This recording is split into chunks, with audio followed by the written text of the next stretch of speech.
정부가 민노총 등 주요 노동조합의 재정 운영을 투명하게 관리하겠다고 밝혔는데, 이 자리는 정부가 일방적인 발표를 한 자리가 아니고 국민의힘 집권당과 정부와 대통령실이 고위당정협의회를 연 자리에서 나온 얘기입니다. 따라서 범여권이 노동조합 민노총의 회계 투명성을 확보함으로써 노동개혁에 박차를 가겠다고 하는 의지를 대통령실과 정부와 집권당이 함께 한 목소리로 시작했다는 데 의미가 있습니다. 한덕수 총리는 노조활동에 햇빛을 제대로 비춰서 국민이 알 수 있게 해야 한다. 노조 재정 운영의 투명성 등 국민이 알아야 할 부분을 정부도 과감성 있게 적극적으로 요구할 것이다.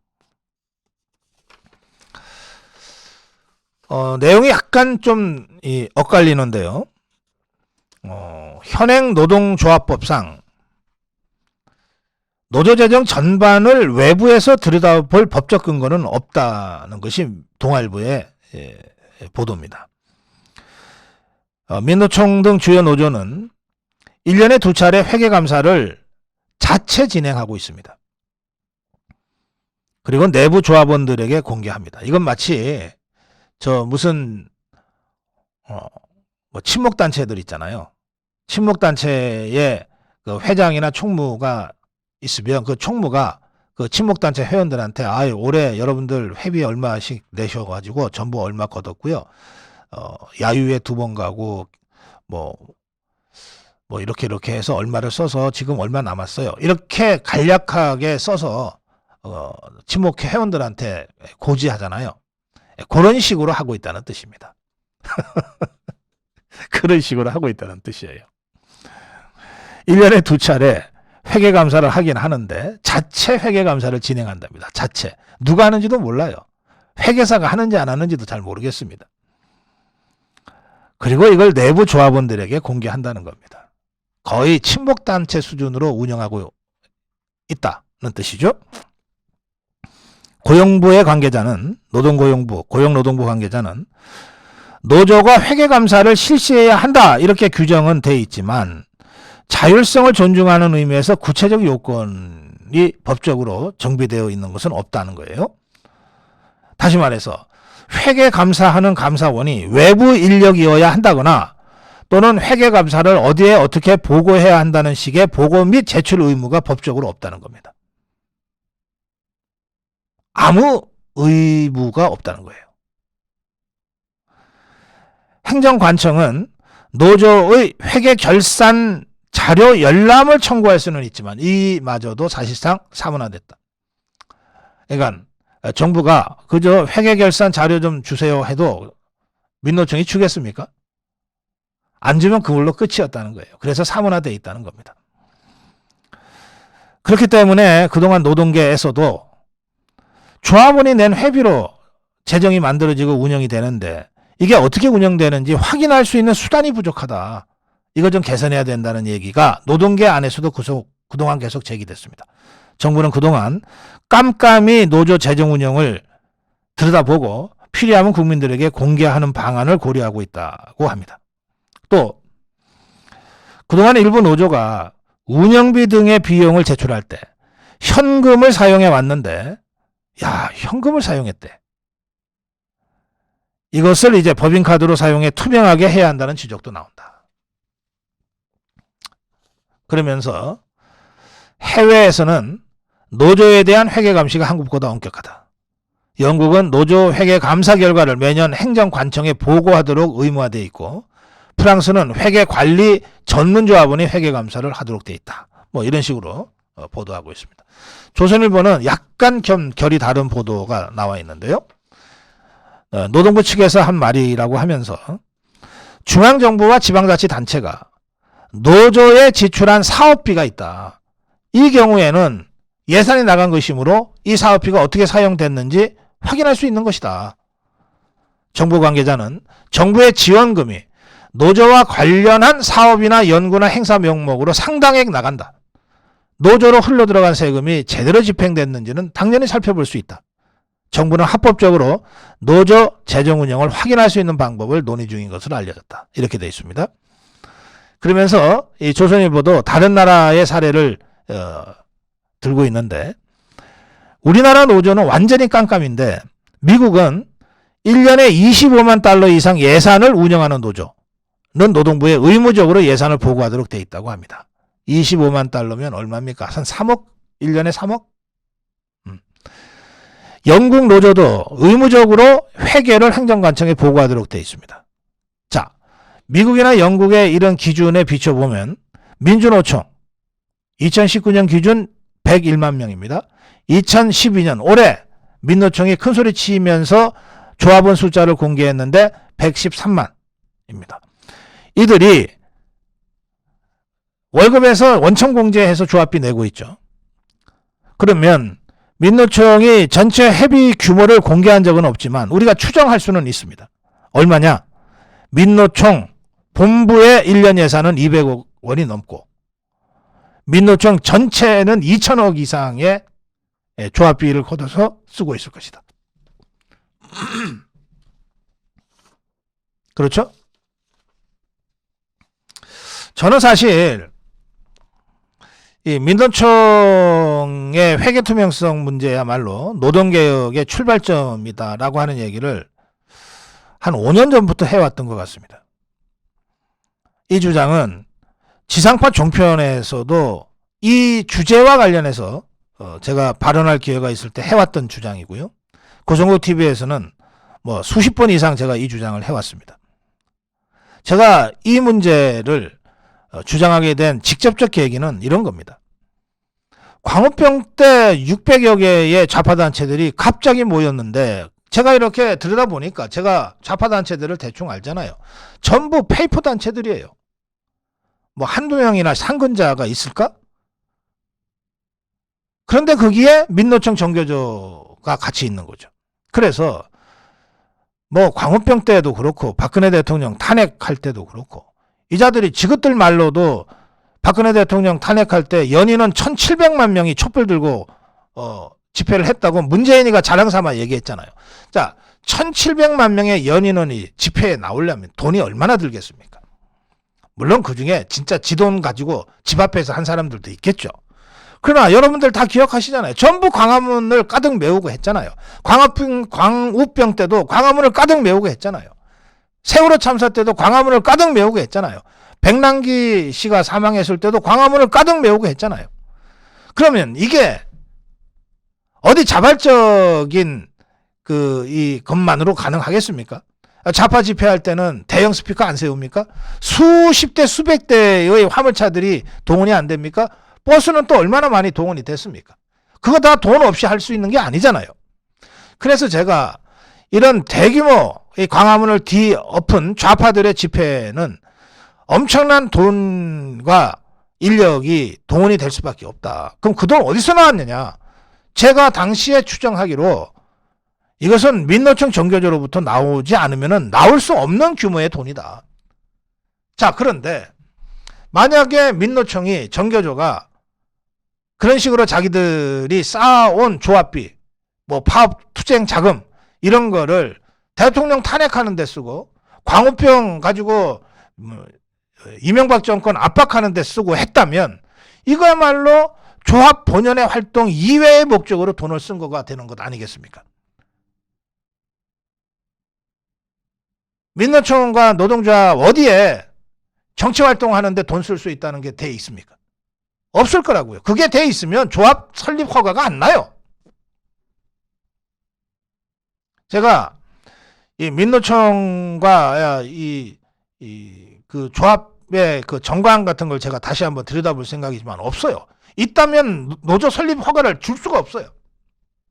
그러면 이 자들이 이른바 정치투쟁을 위해서 박근혜 대통령 탄핵을 위해서 광우병 투쟁을 위해서 돈을 썼다면 이거는 조합비를 그 목적 이외에 전용한 거가 됩니다. 이 순간 배임이에요. 이 순간 횡령이라고요. 우리가 문재인 좌파 정권의 폭정에 저항해서 광화문 집회를 하고 또 박근혜 대통령 탄핵에 반대하는 시위 집회를 하면서 갑자기 태극기 집회가 만들어지니까 플래카드 만들 돈도 딸리게 되고 그래서 현장에서 모금을 했습니다. 후원을 받았어요. 태극기 집회에 오신 분들, 자유파 국민들이 후원을 했습니다. 이거 문재인 좌파 세력이 어떻게 했습니까? 정권 잡자마자 2만여 명이 넘는 이 태극기 집회 후원자들의 계좌를 전부 영장을 받아갖고 다 털어버렸잖아요. 5만 원 후원한 중고등학생 이 통장까지 털었지 않습니까? 이자들이. 우리 자유파는 어디 돈 나올 데가 따로 없어요. 투쟁장업 쌓아놓은 단체도 없어서 그렇게 정말로 십시일반으로 해서 후원금 걷어갖고 했는데도 이 계좌를 전부 다 털어가지고 지금도 그 트라우마 때문에 지금도 저한테 고성국 TV 후원하고 싶은데 계좌로는 겁이 나서 못 넣겠으니 제가 이거 직접 갖고 왔으니까 좀 좋은데 써주세요. 10,000원짜리 꼬깃꼬깃 5장 봉투에 넣어서 오시는 분들이 계세요. 그런데 이 좌파들이 광우병, 세월호 참사, 그리고 박근혜 대통령 탄핵, 지금도 계속되고 있는 윤석열 퇴진 집회, 이거에 수많은 돈들이 들어갈 텐데 이 돈들 제 짐작으로는 전부 민노총 정교조에서 나왔을 거라는 겁니다. 이 기생충 같은 자들이 지그들 돈 어디다 내놓고서 투쟁하지 않았을 거예요. 정부가 뒷돈 대준 게 아니라면, 문재인 좌파 정권이 뒷돈 대준 게 아니라면 이것은 그래도 조합비 따박따박 계좌로 받아가지고 투쟁자금 쌓아놓은 민노총에서 거의 대부분의 이 투쟁자금이 나왔을 거다 이 말입니다. 저는 그렇게 추적합니다. 자, 만약에 제 추정이 맞다면 민노총 전 간부가 업무상 배임, 횡령에 해당되는 범죄를 수년간에 걸쳐서 조직적으로 저질러 왔다는 것이 되는 겁니다. 조합의 목적 이외에 썼다면 배임이죠. 현금으로 사업비를 썼다 그러는데 공무원들은 말이죠. KBS 이사 2,500원 김밥 먹은 걸로 잘렸어요. 법인카드로. 민노총은 그야말로 법위의 노총이고 치해법근지대에 있는 자들입니까? 이 자들은 110만, 113만 노조원의 월급에서 또박또박 원천 계좌이체해서 모은 그 조합비, 조합원들의 조합비를 지것들 함부로 현금으로 빼내서 써도 됩니까? 조합원, 이 조합 이외의 목적에 함부로 돈 써도 돼요? 그래도 처벌받지 않습니까? 저는 노동개혁 복잡한 거 여러 개 할 거 없다고 생각합니다. 회계 투명성부터 제대로 잡으면 지금 노동규적들 거의 대부분 다 사법적으로 처리하고 척결할 수 있다고 생각합니다. 이제 정부가 바로 그 노동개혁으로 방향을 틀었어요. 적극적으로 지지합니다. 절대 물러서서는 안 된다. 법대로 하자. 노동 탄압이 아니라, 민노총 탄압이 아니라 노동을 바로잡는 것이다. 노동조합을 바로잡는 것이다.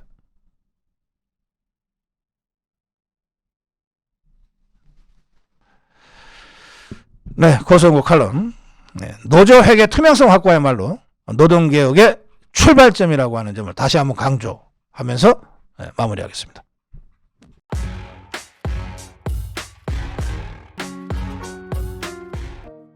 네, 고성국 칼럼입니다. 정권교체의 상징을 실행하라. 정권교체의 상징을 실행하라. 세상이 바뀌었다, 정권이 바뀌었다고 하는 것은 대통령이 바뀐 것으로 국민들이 확인할 수 있습니다. 아, 대통령이 윤석열 대통령이구나. 이재명이가 아니구나. 아, 세상이 바뀌었네. 이제 자유파 시대가 됐네. 그러나 일상을 살아가는 국민들한테는 여전히 대통령은 바뀌었는데 세상은 아직 안 바뀐 것 같아. 여전히 출세하려면 좌파들한테 줄 넣어야 되고, 먹고 살려면 여전히 좌파 커넥션에 눈치를 봐야 되는구나. 일상 속에서 이렇게 살아가는 수많은 국민들이 있습니다. 이들에게 세상이 바뀌었다는 것을 보여줘야 돼요. 세상이 바뀌었다는 것을. 이제 그 지긋지긋한, 그 참혹한 종북 주사파가 체제 전복을 시도하는 문재인 좌파 정권이 아니다. 그거 끝났고 이제 자유파의 세상이 됐다. 이걸 국민들한테 알려줘야 됩니다. 그것을 알려주는 여러 수단과 방법들이 있습니다. 이를테면 대통령과 국무총리와 장관이 바뀐 것도 세상이 바뀌었다는 것을 알려주는 가장 상징적인 조치들이고, KBS와 MBC와 SBS의 논조가 바뀌고 진행자가 바뀌고 경영자의 얼굴이 바뀌는 것도 세상이 바뀌었다는 것을 알려주는 상징적인 조치들입니다. 그런데 윤석열 정부가 입법부의 도움을 전혀 받고 있지 못한 상황에서 이걸 세상이 바뀌었다고 효과적으로 또 체감도가 높게 알릴 수 있는 여러 가지 수단들이 제한되어 있어요. 지금 KBS 사장 바꿀 수 있습니까? KBS 프로그램 정말 자유파 간판 스타로 대표 프로그램을 바꿀 수 있나요? 그럴 힘이 아직 없어요. 그러니까 분명히 대통령은 바뀌었고 정권은 바뀌었는데 아직 세상은 바뀐 것 같지 않다고 느끼는 사람들이 다수 있는 겁니다. 그들에게 세상이 바뀌었다는 것을 빨리 알려야 돼요. 그걸 알리는 가장 체감도 높고 직접적인 영역 중에 하나가 제가 지금 말씀드리는 4개의 기업들입니다. 공기업이라고 불러도 좋고 민간 기업이라고 불러도 좋습니다. 어쨌든 정권의 인사권이 통하는 영역, 그리고 그 영역에서 매우 상징성이 큰 4개의 자리가 있습니다. 그게 어디냐? 금융 쪽에서는 기업은행입니다. 금융 쪽에서는 기업은행입니다. 가장 많은 기업들이 거래하고 있는 국책산업, 국책은행이 기업은행입니다. 이건 중소기업, 영세 소상공인들도 거래하고 있기 때문에 중요합니다. 산업은행은 대기업 중심이에요.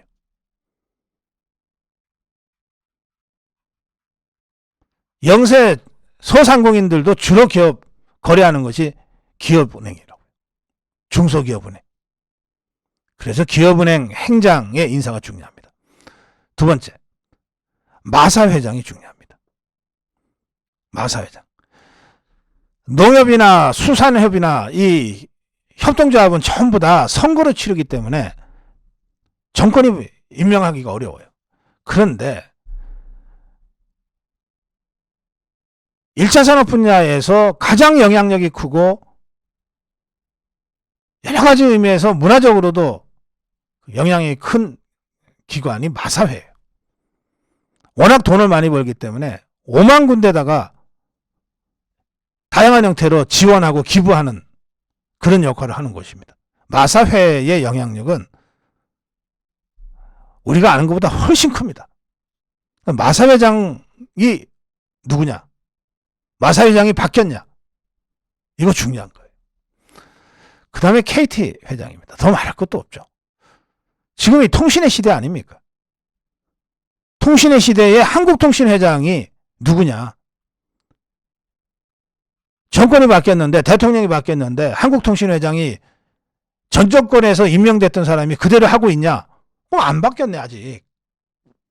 KT 회장이 중요합니다. 그 다음에 산업의 쌀, 철강을 생산하는 포스코 회장.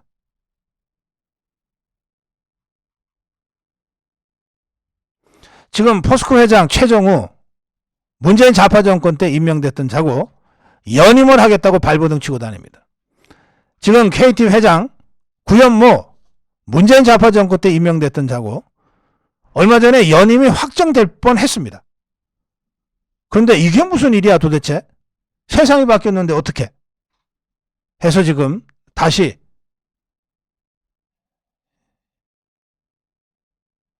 인사가 진행되고 있습니다. 마사 회장, 문재인 좌파 정권이 문재인이가 퇴임하기 직전에 알박기로 갖다 박아놓은 정규환이라는 자가 있습니다. 인기 있다 그러면서 버틸 태세인데 그야말로 전형적인 알박기입니다. 예, 기업은행장, 문재인 좌파 정권 때 경제수석 했던 자가 지금 쭉 기업은행장을 해왔는데 이제 이거 바꿔야 되죠. 바꿔야 되는데, 자, 이렇게 영향력이 크고 체감도가 높은 기관의 장, 사실상 대통령실의 의중이 이 인사에 직간접적으로 영향을 미칠 수밖에 없는 이런 체감도 높은 이 회장 자리에 누구를 앉혀야 되는가? 뭐 말할 것도 없습니다. 가장 상징성 큰 인물들을 앉혀야 됩니다. 자, 보십시오. 포스코나 KT나 그 규모가 얼마나 큽니까?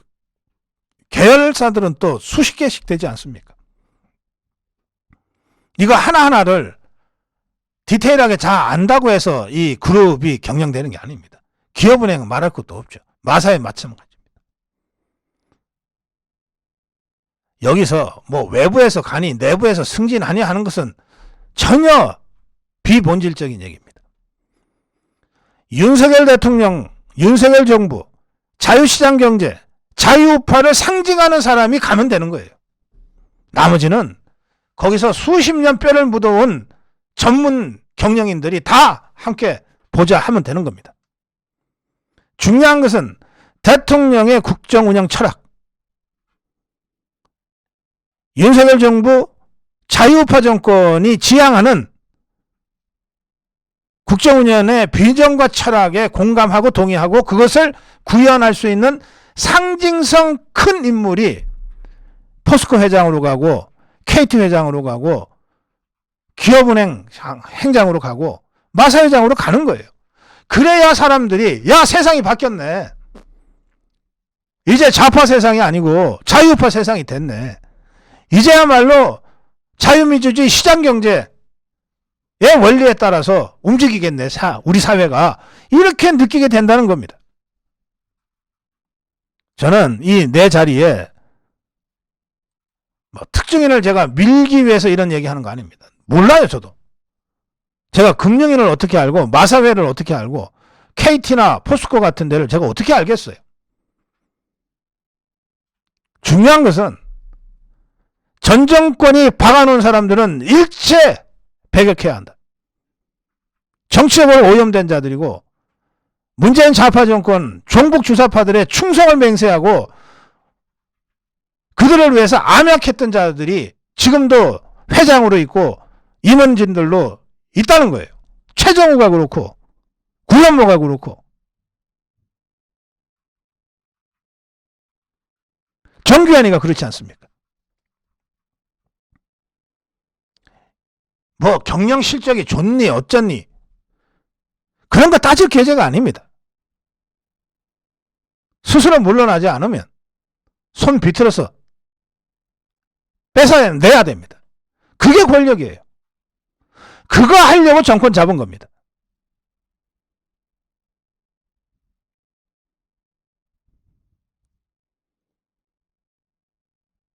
(5년) 전 좌파들이 했던 것을 생각해 보십시오. 그냥 협박한 게 아닙니다. 뒷조사 다 하고 다니고 그래도 말 안 들으면 감옥 쳐놓고 우리도 5년 전 좌파들처럼 하자는 얘기가 아니에요. 적어도 이렇게 상징성 큰 기관에 관해서는 정권 차원에서 관심을 가지고 들여다봐야 된다는 거예요.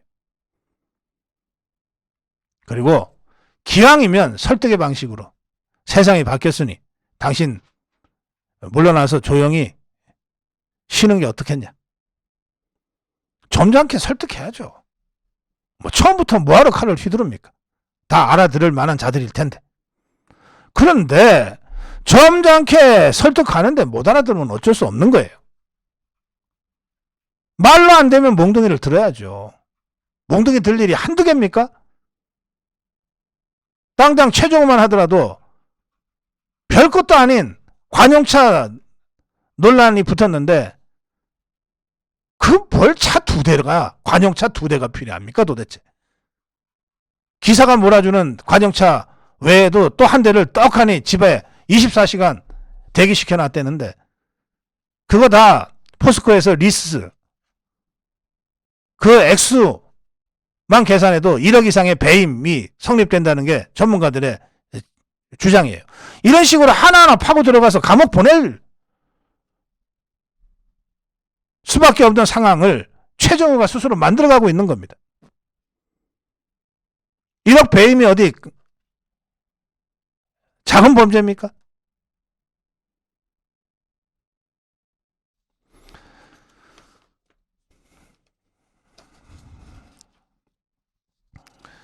지금 거론되고 있는 사람들 뭐 이를테면 뭐 기업은행장 무슨 정은보 전 금융감독원장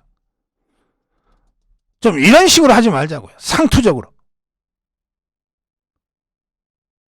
적어도 자유파 국민들 사이에서 정은보 그러면 그 사람 하고 그 정도면 뭐가 이런 정도가 있어야지.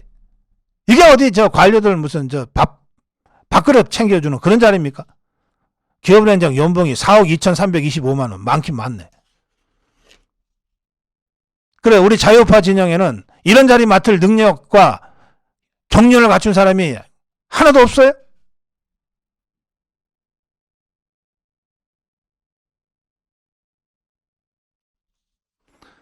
세상이 바뀌었다는 것을 상징적으로 알려줄 수 있는 사람들이 이런 자리에 가야 돼요. 그런 사람이 가면 나머지는 거기에서 수십 년 뼈를 묻으면서 일해온 좋은 사람들이 기다리고 있어요. 정기환? 그야말로 듣보잡이 알바끼에서 지금 내려가 있는데 마사에 맡을 사람이 그렇게 없냐 말이에요. 우리 자유파 진영에. 왜 없겠습니까? 왜? KT 회장, 포스코 회장 맡을 우리 자유파 진영에 상징성 있는 인물이 그렇게 없어요? 왜 없겠냐고. 안 찾아서 그렇지.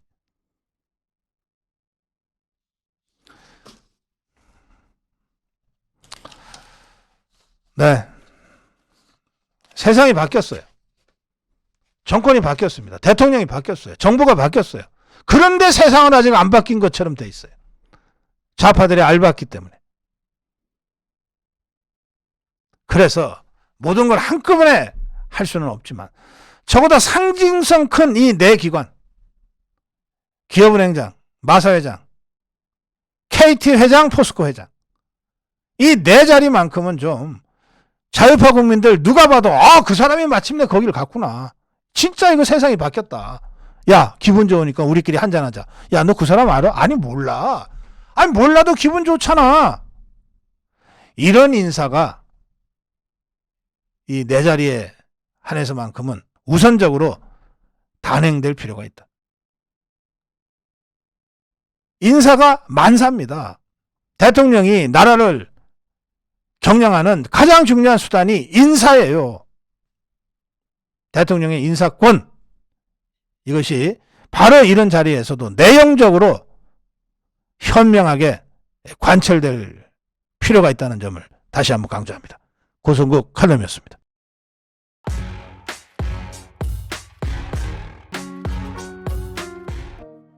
고성국 칼럼입니다. 원희룡의 전쟁. 국토교통부 장관 원희룡이 전쟁을 선포했습니다. 전쟁 상대는 민노총 건설노조입니다. 전장터는 건설 현장입니다. 언뜻 봐서는 원희룡이 여러 가지로 불리할 것 같습니다. 건설 현장은 민노총 건설노조가 장악한 지 벌써 수십 년째고 원희룡이 상대할 민노총 건설노조는 포악하고 거칠기 짝이 없는, 법보다 주먹이 먼저인, 그리고 113만 민노총과 그 민노총을 배후에서 조종하는 종북 주사파 세력이 총집결해서 진지를 펴고 있는 곳인데, 원희룡 장관이 이 전쟁을 치름에 있어 의지할 것은 세 개밖에 없습니다.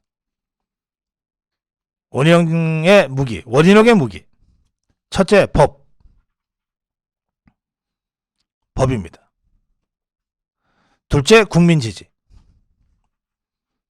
셋째, 대통령의 신뢰. 이 세 가지가 원희룡이 갖고 있는 무기입니다. 113만의 조직, 그리고 김정은 북한과 종북 주사파들의 배후 조종, 공작, 그리고 법보다 주먹이라고 수십 년간 건설 현장을 완장차면서 활보하고 군림해왔던 이 건설노조의 이 깡패 같은 노조원들에 맞서서 원희룡이 전쟁을 선포했는데, 원희룡의 의지할 무기는 세 가지: 법, 국민 지지, 그리고 대통령의 신뢰. 여러분은 어떻게 전망하십니까? 누가 이길 것 같습니까?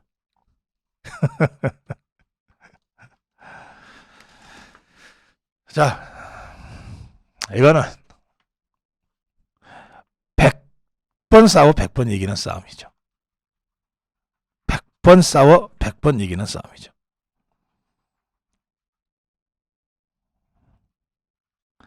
명장은 이길 수 있는 곳에서 싸웁니다. 이순신 장군이 23번 해전에서 23번 이겼습니다. 전력도 열세고 여러 가지 열세지만 지리, 날씨, 해류, 이런 모든 것까지 다 치밀하게 계산해서 절대 질 수 없는 전장터에서 싸웠기 때문에 23번의 싸움을 모두 이길 수가 있었습니다. 명장은 질 수 없는, 이길 수밖에 없는 전장에서 싸웁니다. 제가 조금 전에 설명드린 이번 원희룡의 전쟁은 원희룡이 이길 수밖에 없는 그런 전쟁입니다. 한번 살펴보겠습니다. 원희룡 장관이 건설노조가 경제에 기생하는 독이 되고 있다. 건설 현장에서 발생하는 각종 불법 행위와 전쟁하겠다, 이렇게 선포했습니다. 원희룡 장관은 세종시 한 아파트 건설 현장을 찾아가서 여기서 완장찬 민노총 건설노조와의 전쟁을 선포했습니다. 뭐라고 그랬냐? 그간 건설 현장에서 민주노총 조끼를 입은 완장 부대가 횡포를 부리는 것이 방치되어 왔다. 윤석열 정부에서는 어떤 어려움이 있어도 이런 불법 사태를 방치하지 않겠다. 건설 현장에서 건설노조가 채용과 장비 사용을 강요하고 원래비 명목으로 금품을 뜯어가면 결과적으로 정당하게 일자리 얻고 대우받아야 하는 대다수 서민 노동자들이 피해를 본다.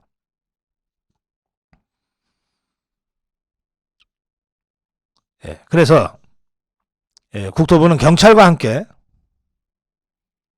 내년 6월 25일까지, 지금부터 내년 6월 25일까지 200일 동안 전국의 모든 건설 현장을 조사하고 불법 행위에 대한 특별 단속을 벌일 예정이라고 합니다.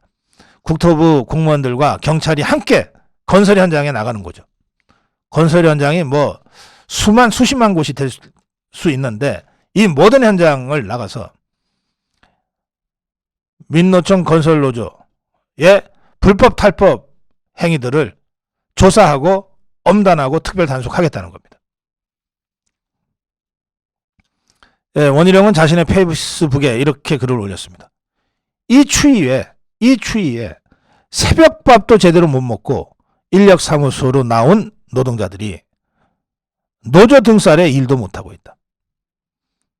건설 현장에서는 일 잘하고 있는 근로자를 해고하거나 퇴출시키고 어쩔 수 없이 건설노조 소속의 인부와 장비를 써야만 하는 일이 반복되고 있다.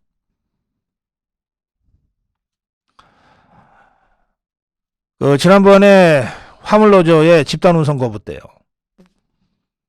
그때 화물노조가 시멘트 쪽이 운송 거부를 하니까 공사 현장, 건설 현장에 타설 작업이 일단 중단될 수밖에 없었습니다. 시멘트를 부어서 이렇게 굳히는 거, 타설 양생하는 타설 작업이 중단되니까 이 타설 작업이라도 해서 하루 벌어 하루 먹고 살려고 하는 일용직 노동자들 새벽 4시 5시에 영등포, 구로동, 천호동 이런 데 있는 이른바 인력시장에 나가서 자기 데려다 줄 차들 기다리고 있는 이 일용직급 노동자들이 타설공사가 중단돼 버리는 바람에 할 일 없이 집으로 돌아가는 장면들을 계속 목격할 수밖에 없었어요. 그분들 그날 굶었을 거예요. 못 벌었으니까. 이 추위에 새벽밥도 제대로 못 먹고 인력사무소로 나온 노동자들이 노조 등살에 일도 못하고 있다.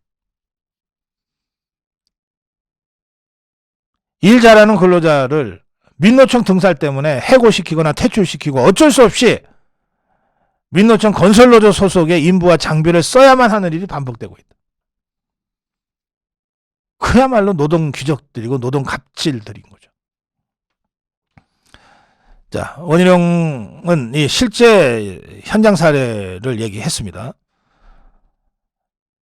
민노총 건설노조는 마치 노점상들로부터 자릿세를 뜯어내는 조직폭력배에 같다.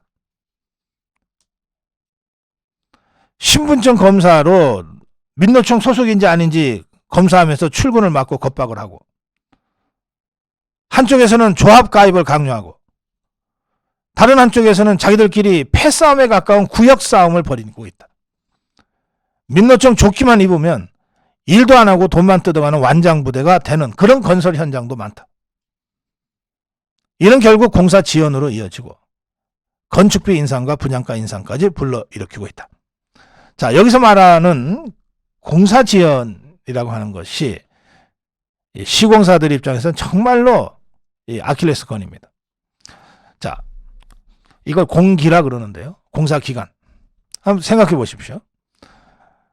우리나라의 뭐 아파트, 대형 아파트건 뭐 아니면 작은 빌라건 간에 건설을 하려고 그러면 땅 사고 공사를 하는데 상당한 돈이 들어가지 않습니까?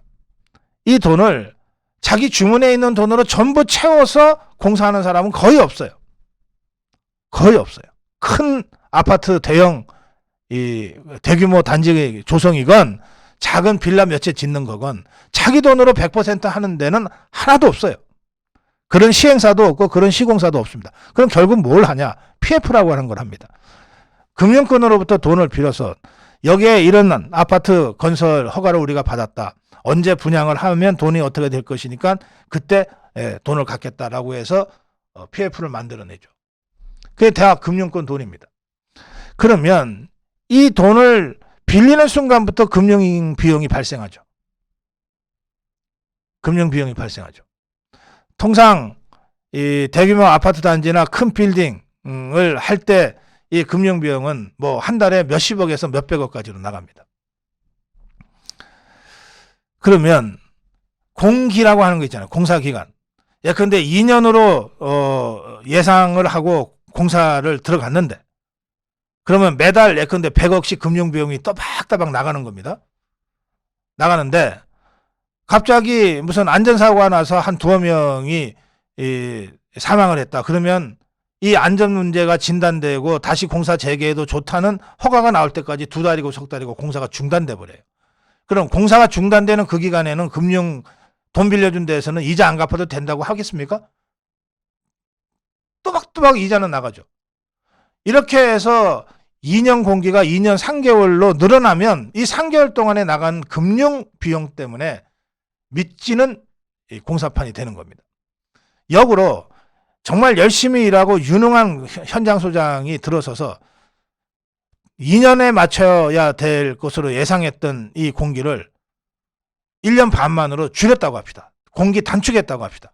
그러면 예정된 공기 2년 동안에 나가야 될 금융비용이 6달 줄였으니까 600억이 그냥 그 자리에서 남는 거예요. 그러니까 건설사들은 공기에 목숨 걸 수밖에 없죠. 바로 그것을 민노총 건설노조만큼 잘 아는 자들도 없어요. 공기가 아킬레스건이라는 거예요. 그래서 그냥 회방 놓는 겁니다. 야, 오늘 파업해. 오늘 태업해. 야, 오늘은 좀 설렁설렁해. 이런 식으로 민노총 건설노조의 방해 책동이 들어오면 이제 시공사나 현장 소장은 머리를 돌릴 수밖에 없어요. 야, 저것들이 지금 1억을 요구하는데 그냥 주고서 빨리빨리 공사를 진행해서 100억 아끼는 게 낫지 않겠나? 법대로 해서 끝까지 누구들한테는 그런 돈 못 줘. 버티면 저것들이 계속 공사 현장 방해하고 그런 식으로 해서 공기가 한 달 늦어지면 우리는 100억 손해보는데 야, 좋은 게 좋지. 야, 그냥 불러라. 그냥 야, 뒤로 한 1억 꽂아줘라. 그리고 대신에 공기 단축 하루만 좀 시켜달라 그래라. 이런 식의 정말 울며 겨자 먹기 식의 상락과 타협이 곳곳에서 벌어지고 있는 게 건설 현장이에요. 이걸 원희룡 장관이 지적한 겁니다. 결국 공사 지연으로 이어져서 건축비가 인상되고 분양가 인상까지 불러키고 있는 것이고 이 아킬레스건을 딱 붙잡고 민노총 건설노조가 온갖 횡포와 갑질을 현장에서 벌이고 있다는 거예요. 결국 불법 행위로 건설 현장에 기생하면서 국민들 등골을 빼먹고 있는 것이 민노총이고 건설노조다. 국토교통부는 보호받지 못하고 있는 노동자들의 권리를 대변하고 불법 행위를 신속하게 엄단하기 위해 전담팀을 구성한다. 법과 원칙에 입각한 노사법치주의를 실현하겠다 이랬습니다. 자, 이 대목에서 한 가지만 추가하겠습니다. 원희룡 장관이 건설 현장을 점검하면서 국토부와 경찰이 함께 하겠다고 했는데 저는 여기에 고용노동부가 왜 빠지냐. 고용노동부도 들어가라. 노사관계 주무부처 아니냐. 노사관계 주무부처가 노동자들을 위해서 일하는 곳도 아니고 사용자들을 위해서 일하는 곳도 아니고 노사관계가 법치에 의해서 안정적으로 운영되는 것을 관리감독하고 책임을 지는 부처 아니냐. 지금 원희룡 장관이 이러지 않았냐. 법과 원칙에 입각한 노사법치주의 실현하겠다고 했으면 바로 이 일을 하는 것은 국토교통부가 아니라 고용노동부다. 왜 빠지냐 고용노동부가. 전장터는 건설 현장이니까 국토교통부 원희룡 장관이 총대를 메고 나서지만 결국 원희룡 장관이 지향하고 있는 것은 법과 원칙에 입각한 노사법치주의 아니냐. 고용노동부야말로 이 싸움에 함께 해야 될 부처 아니냐. 경찰과 검찰 또한 마찬가지다. 제가 이 점을 강조합니다. 여기에 더해서 모든 건설 현장의 인허가는 지방자치단체들이 갖고 있습니다. 저는 불법과 탈법과 민노총 건설노조의 횡포와 갑질이 횡행했던 건설 현장에 대한 관리감독의 책임이 지방자치단체도 가볍지 않다고 생각합니다. 이제는 지방자치단체도 함께 해야 돼요. 이래야 범정부적 차원에서 민노총 건설노조 가장 거칠고 험하다고 하는 법보다 주먹이 먼저 통하는 이 건설 현장부터 민노총의 불법 탈법을 뿌리채 뽑을 수 있는 겁니다. 원희룡의 전쟁이지만 동시에 이것은 윤석열의 전쟁이고 윤석열 정부의 전쟁이고 자유우파의 전쟁입니다. 모든 자유파 국민 여러분과 윤석열 대통령과 윤석열 정부의 관련 부처가 건설 현장에서 벌일 원희룡의 전쟁에 함께 동참해야 된다. 이 말씀을 강조합니다. 고성국 칼럼이었습니다.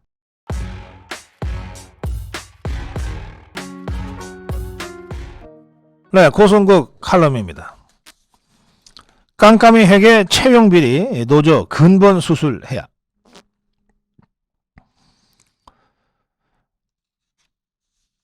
윤석열 대통령이 기재부 신년 업무 보고에서 거대 노조의 후진적 행태가 우리 사회의 성장과 발전을 가로막고 있다.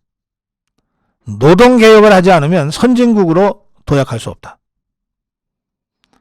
특히 거대 노조가 대기업 정규직 중심의 기득권 지키기 차원에서 강성 파업을 계속하고 있는 행태, 이 행태를 더 이상 좌시해서는 안 된다.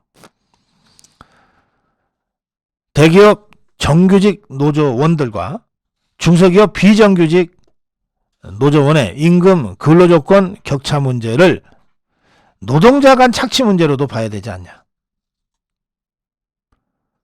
그러면서 노조부패를 공직부패, 기업부패와 함께 우리 사회의 3대 부패로 규정하고 이 부패 척결을 하기 위해서 두 가지를 하겠다. 노조 재정 투명성, 회계 투명성을 확보하기 위해서 모든 노력을 다하겠다. 두 번째, 일자리 승계, 일자리 세습, 채용비리, 이거 근본적으로 손보겠다. 특히 우리 청년들을 절망케 하는 것이 일자리 문제인데요.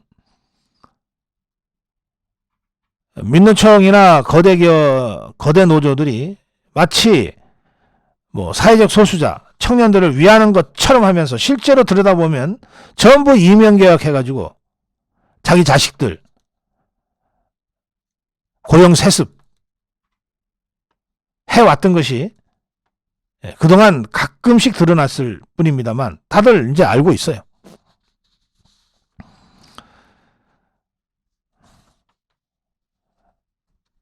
그 여권 고위 관계자는 거대 노조의 채용 장사, 이거 채용 장사 행태도 정말 그게 과연 사실일까 할 정도로 황당한 일들이 많습니다. 예컨대 어느 보도에 따르면 취직시켜주는 대신에 1년치 월급을 노조에 상납해라, 이런 식의 채용 장사까지 있었다는 겁니다. 이게 대학교, 지방대학 강사, 교수 선임 과정에서도 몇 천만 원, 몇 억의 거래가 오가고, 강사료를 1년간 학교 재단에 어떻게 다시 돈 세탁해서 넣어놓고 하는 식의 얘기가 있었는데, 옛날 일입니다만. 지금 민노총 대기업 노조는, 거대 노조는 지금도 이런 짓을 하고 있다는 거예요. 그래서 노조의 회계 투명성 확보하는 문제와 일자리 세습 등 채용 비리를 근절하는 문제, 이 두 가지 문제가 노동개혁의 핵심 과제로 지금 떠오르고 있습니다. 회계 투명성이 확보가 되지 않기 때문에 노조 집행부, 노조 귀족들이 그야말로 조합원들의 조합비를 지긋들 마음대로 남용하고 오용하고 횡령하고 배임하고 이런 짓들을 해왔던 것이고요. 무슨 짓을 해도 내 자식은 고용세습이 된다, 이면 계약 딱 받아놓고 회사 측들하고 다 커넥션 만들어서 짬짬이로 해놓고 나서 파업할 거 파업하고 싸움할 거 싸움하고 이렇게 해왔다는 겁니다. 이런 노조의 그야말로 삥 뜯는 양아치 수준의 이 행태를 방치하고 결과적으로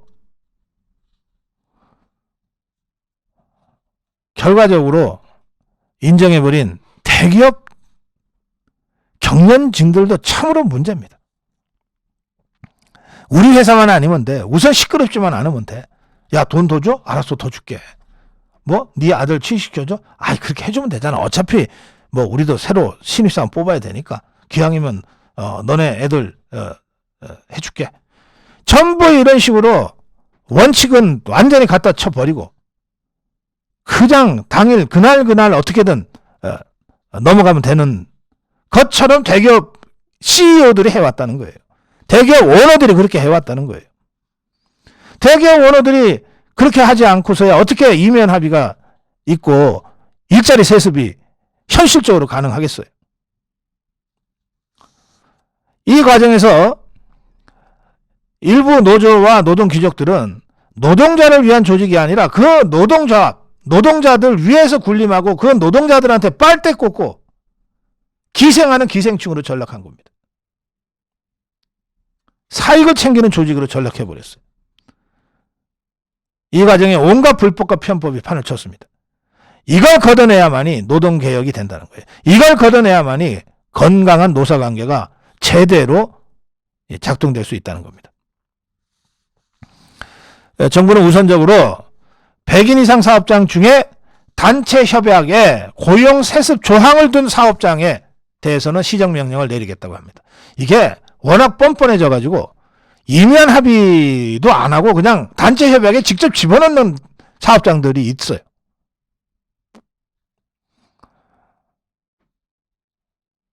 일부 대기업 노조는 이게 지 자식들 문제가 이제 걸리니까 단체 협약 사수를 위해서 전면 투쟁하겠다고 하고 있는데, 자, 국민들하고 한번 싸워보세요. 이 문제와 관련해서 고용 세습을 원하는 그 민노총에 뭐 113만 조합원들 전부 다 해당 안 돼요. 그 노동기족 몇 명, 이자들과 5,200만 전 국민이 싸우는 상황이 될 겁니다.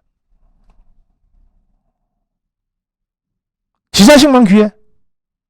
대한민국에 자기 자식 안 귀한 사람 누가 있어? 근데 대기업 노조 간부라고 지 자식들 내 퇴직한 다음에 내 자리에 내 아들 넣어줘. 이런 식으로 고용세습까지 이면 합의건 아예 대놓고 뻔뻔하게 단체 협약에 넣었다는 것을 이제 국민들이 알게 됐어요. 이걸 용서할 수 있어요? 어디다 대고 싸우겠다는 소리가 나와. 당장 무릎 꿇고 국민한테 사과를 해도 모자랄 자들이.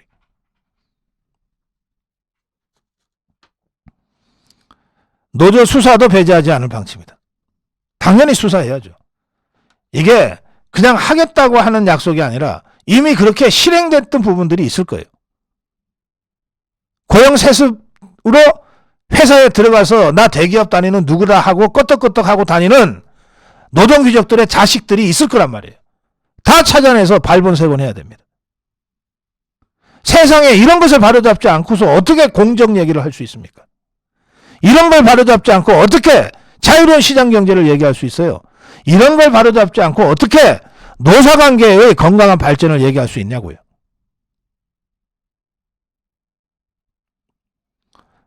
노조의 회계, 노조의 고용세습, 이 두 가지 적폐를 발본색원하지 않으면 노동개혁은 말뿐인 도로에 그칩니다. 노동개혁을 하지 않으면 노사관계의 건강한 발전이 정립이 되지 않고, 노사관계가 건강하게 발전하지 않으면 대한민국 기업의 생산성이, 경쟁력이 확보되지 않아요. 이 상황을 누구보다도 주목해서 세심하게 들여다보고 있는 사람들이 있어요. 그게 글로벌 투자자들입니다. 한국 정부는, 한국 기업은, 한국 지방자치단체는 자꾸 투자하라고 오는데, 야, 이거 과연 투자해도 돼? 가만히 있어봐. 야, 쟤네 말이야. 한국 쟤네 말이야. 노조가 뭐 법이고 뭐고 아무것도 없대. 조합비를 수천억씩 걷어서 어디다 쓰는지도 모른대, 저기는. 그리고, 야, 황당한 거 있지.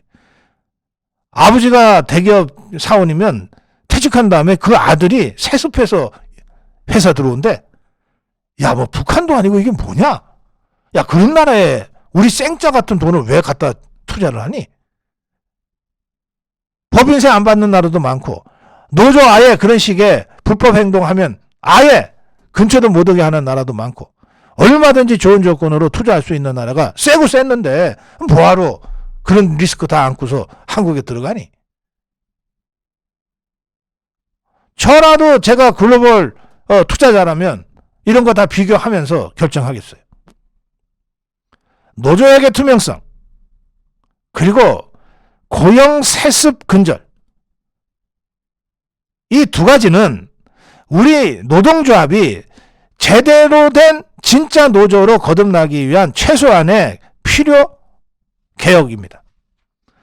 그리고 이걸 해야 노사관계가 건강하게 다시 정립이 돼요. 그리고 이걸 해야 기업의 경쟁력이 되살아납니다. 그리고 이걸 해야 글로벌 투자자들이 야, 대한민국 이제 좀 깨끗해졌다. 대한민국 투자할 만하다. 거기 훌륭한 인재들이 많지 않냐.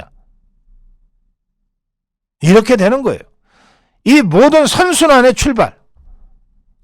출발이 노동개혁이고, 그 노동개혁의 첫 출발이 회계 투명성 확보, 고용세습 근절입니다.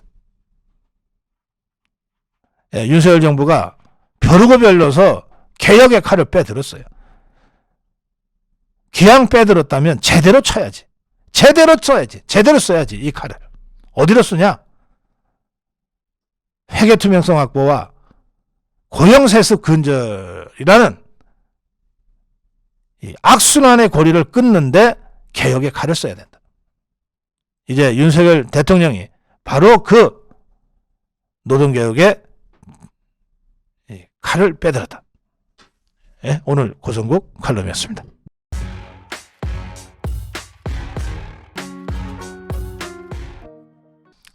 네, 고성국 칼럼입니다. 문재인 정권의 대북정책 전면적 국정조사가 필요하다. 오늘 조선일보 동서남북 칼럼이 굉장히 의미 있는 칼럼이었습니다. 안용현 정치부 차장이 쓴 칼럼인데요.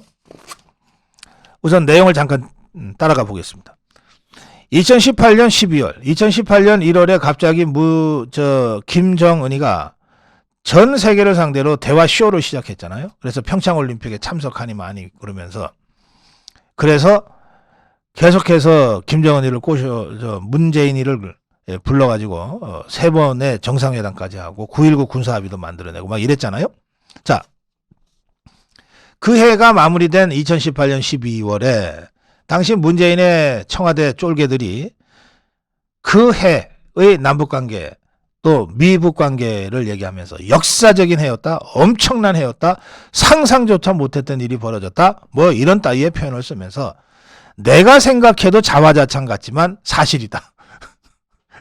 이렇게까지 자화자찬을 했습니다. 그런데 바로 이 한 해에 발생한 일들을 보면 정말로 수상한 일이 한두 가지가 아니었다. 4월의 남북 판문점 선언 때는 확성기 방송 금지, 전당 금지, 북한이 가장 힘들어했던 확성기 방송 금지, 전당 금지, 이걸 그대로 해주겠다고 약속을 했다. 북이 내민 문서에 그냥 서명한 것 아닌가 싶을 정도로 북한한테 일방적으로 끌려가는 판문점 선언이었다. 또 판문점 도보다리, 문재인이하고 김정은이가 배석자 하나도 없이 44분간이나 대화를 했는데, 이게 정상 간에 이렇게 단둘이, 특히 북한과 단둘이 만났던 상황은 김대중이가 평양 순안공항에 내리자마자 거의 납치당하다시피 김정은이 차에 단둘이 가서 한 20여 분 동안 차로 이동한 적이 있는데, 그때 빼놓고는 이번 도보다리 44분이 이제 유일한데, 그때 김대중이가 김정은이 차 안에서 20여 분간 무슨 말을 했느냐. 이게 당시 미국 정보기관과 서방 정보기관 또 한국의 정보기관들이, 김대중 정권 때니까 안기부는 안 움직였겠지만 미국 정보기관이나 서방 정보기관들이 이 20여 분 동안 김정일이하고 김대중이가 무슨 얘기를 했냐, 이거를 알아내기 위해서 엄청 고생을 했습니다. 그런데 이 도보다리에서 44분간이나 이 문재인하고 김정은이가 배석자 없이 얘기를 한 거예요. 멀리서 카메라로 입모양을 보고서 저것들이 무슨 얘기를 하나. 첩보기관들로서는 그럴 수밖에 없었습니다. 그때 이 문재인이가 말을 하는 그 입모양을 보면서 입모양을 보고 그 말을 그 해석해내는 전문가들이 있잖아요.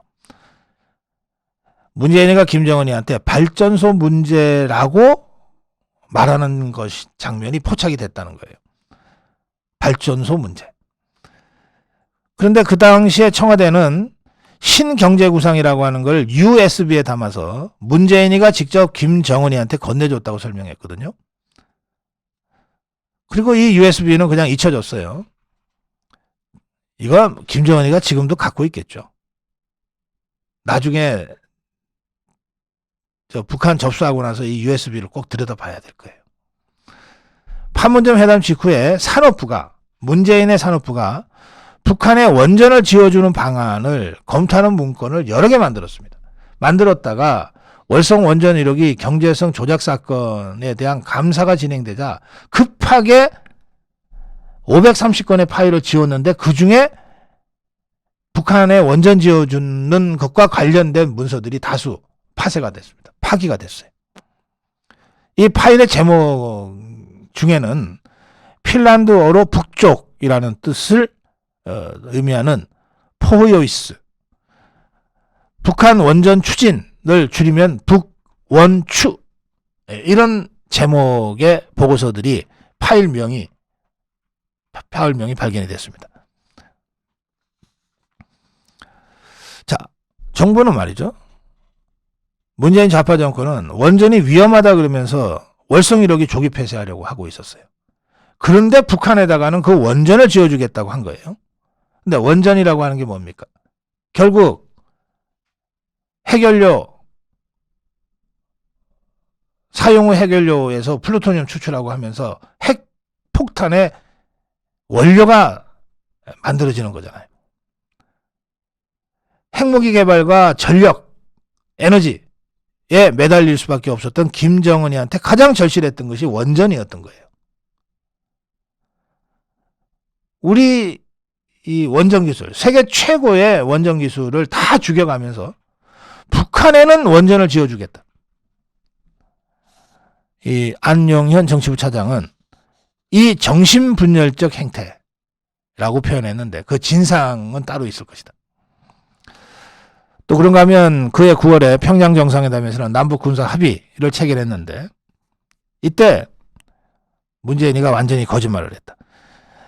서해 완충 수역 남북 각각 40km로 똑같다고 했는데 막상 재어보니까 우리는 85km나 밑으로 내려와 있고 북한은 50km, 우리가 35km나 더 내줬다. 완전 새빨간 거짓 발표를 했다.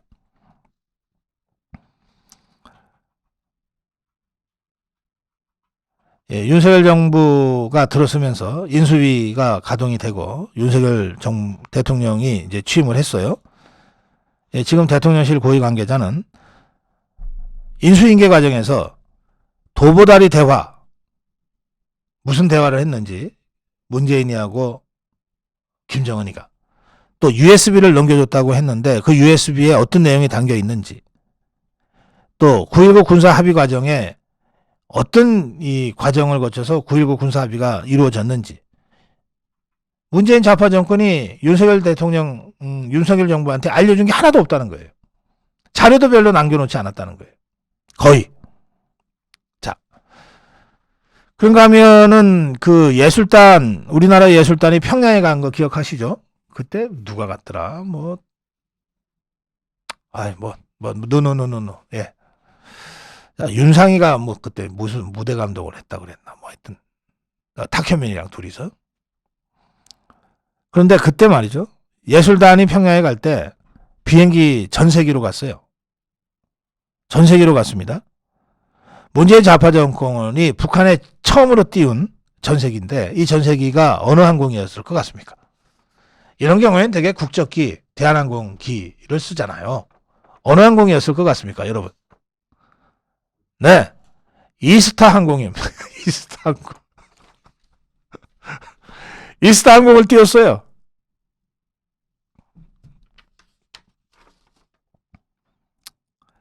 이스타 창업주 이상직이 알죠? 문재인이 딸 문다혜 케어해 줬던 거. 이스타 항공을 띄웠어요. 대체 무슨 일이 있었던 것인가?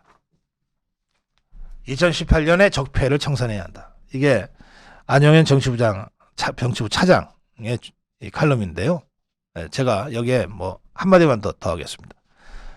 문재인 좌파 정권 5년 동안에 문재인 좌파 세력이 대한민국을 통째로 북한에 팔아넘기려고 했다고 저는 생각합니다. 착착 그 과정이 진행되고 있었어요.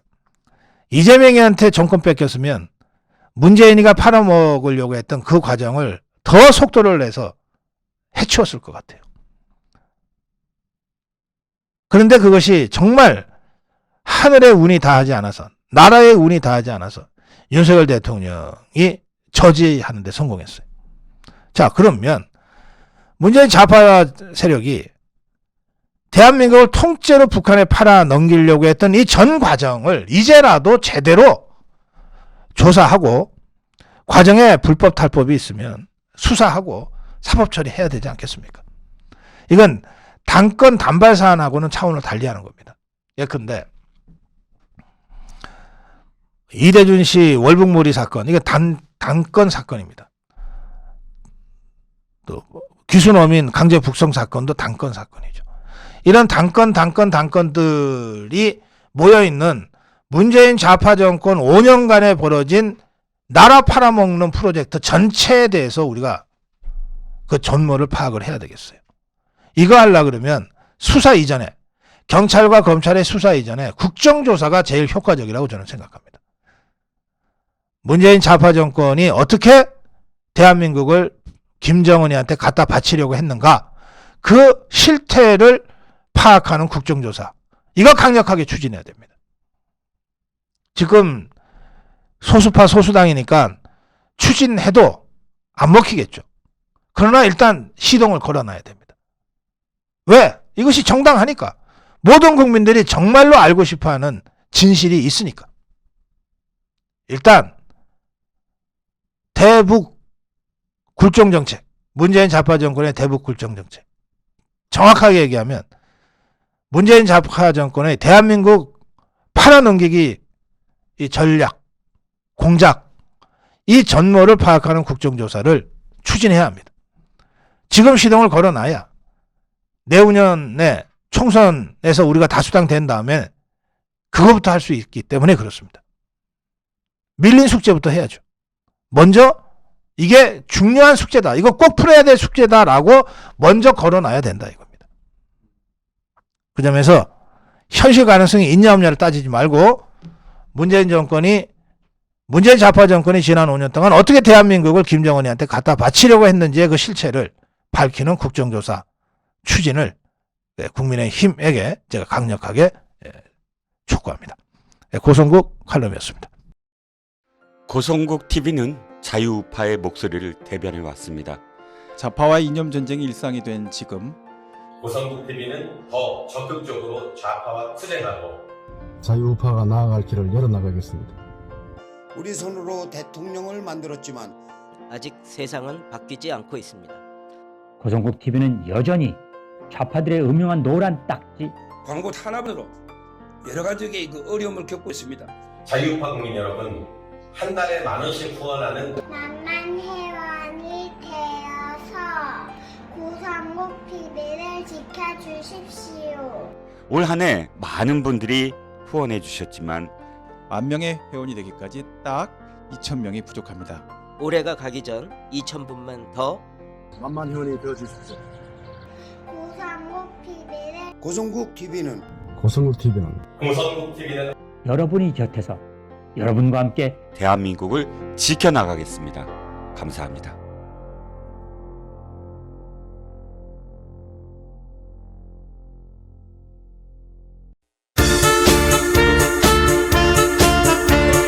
함께하면 정말 좋구나.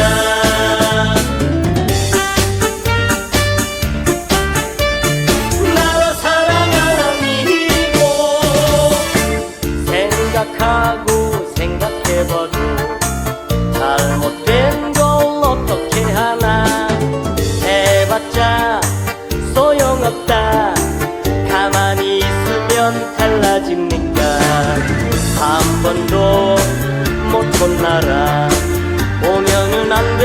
세상. 이번엔 우리가 한다. 뭉쳐서 바꿔야 한다.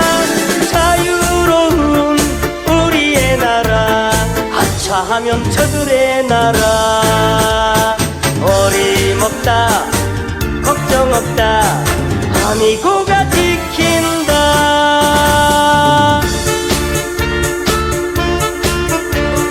함께하니 정말 좋구나.